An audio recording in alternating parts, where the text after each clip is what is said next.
The Terminator, released in 1984, directed by James Cameron. The storyline is centered around a cybernetic machine sent from the future to kill Sarah Connor.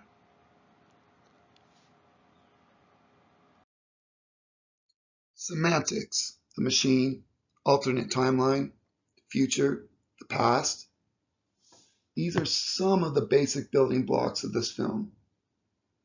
But how these building blocks are organized gives us syntax, and syntax leads to genre. For example, I devised this little equation. It's real simple, but let me explain. Building block equals the machine plus how. Well, humans built the machine, plus why the machine was sent back to kill Sarah Connor. This gives us sci-fi. All the basic little things are explained. In a fantasy film, the Terminator would just exist. It would just be. Moving on to tropes, we have Sarah Connor. But Sarah Connor isn't a trope. Sarah Connor is a hero in disguise. And let me explain. She appears not to be too intelligent. She's just a really pretty girl, like in most films where tropes are portrayed. But Sarah is smart. Sarah came out swinging when her back was against the ropes. Also, Sarah killed the Terminator.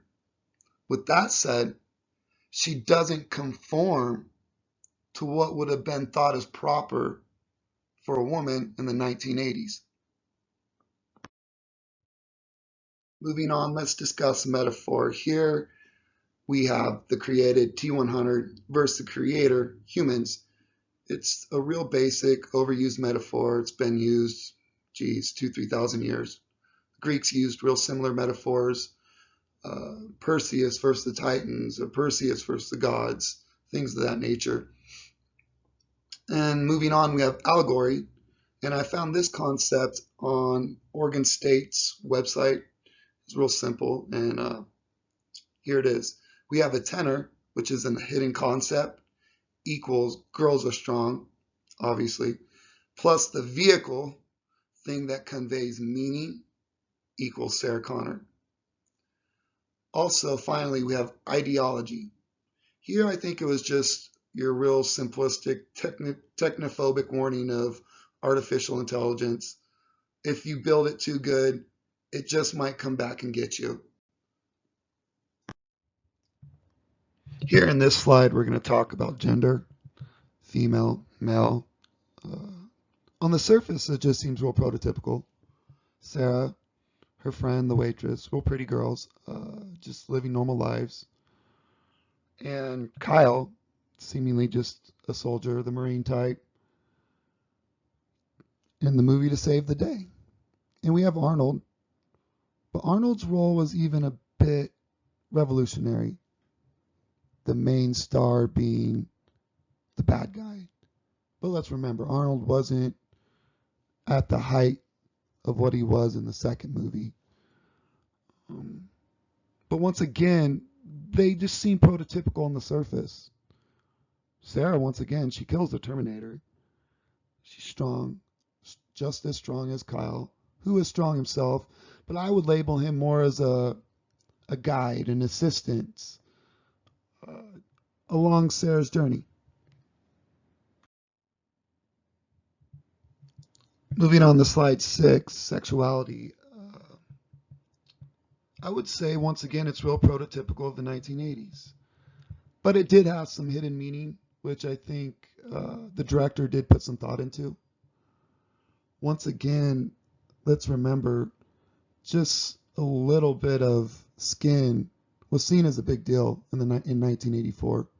They didn't have the internet. They didn't have Pornhub and things like they do now. So that was a big deal. Sarah Connor is a sex symbol, but she's a strong sex symbol. She took charge.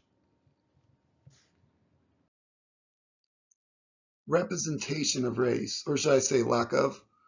My favorite character, the lieutenant, I just felt was really underused. He could have been, Paul Winfield's a great actor. He could have been utilized in many more ways. But once again, it's 1984. People weren't forward thinking as they are today. A racist trope, the lieutenant died. And what was it in one of those 1990s horror movies? The black guy always dies. And it's true. And it doesn't need to be that way. But one thing I thought was interesting was I believe O.J. Simpson was considered for the role of the Terminator. So maybe the director was doing a better job than we realize. But once again, it would have been nice to see Paul Winfield a bit more. In this slide, we have representation of class, both represented in the future and the present.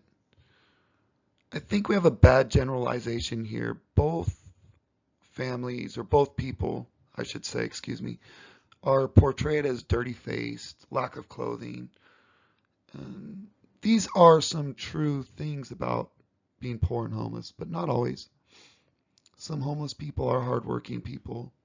Think about all the homeless people living in Silicon Valley or New York City, Los Angeles. And I think the director tried to touch on some things that obviously people in the 1980s were battling: homelessness and lack of money and being poor. I think he could have done a better job, but once again, it is the 1980s, and some relativism, historical relativism is needed in digesting the film. AI, transhumanism, technology presence, no love for the AI. Terminator always dies.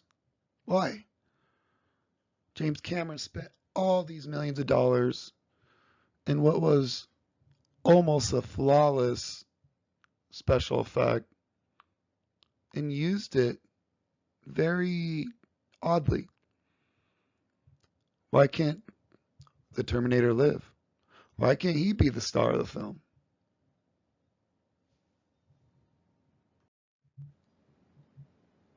So our final slide, we have impact and canon. Canon, from the all evil Wikipedia, is defined as officially part of the story universe.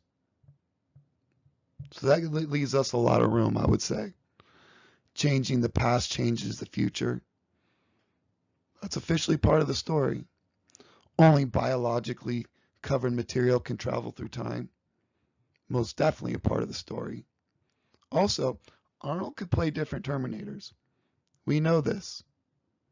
Also, the biggest, there's no fate. That's the whole ideology of the film. There is no fate. We are in control of the future, and the future is what we make of it. Thank you.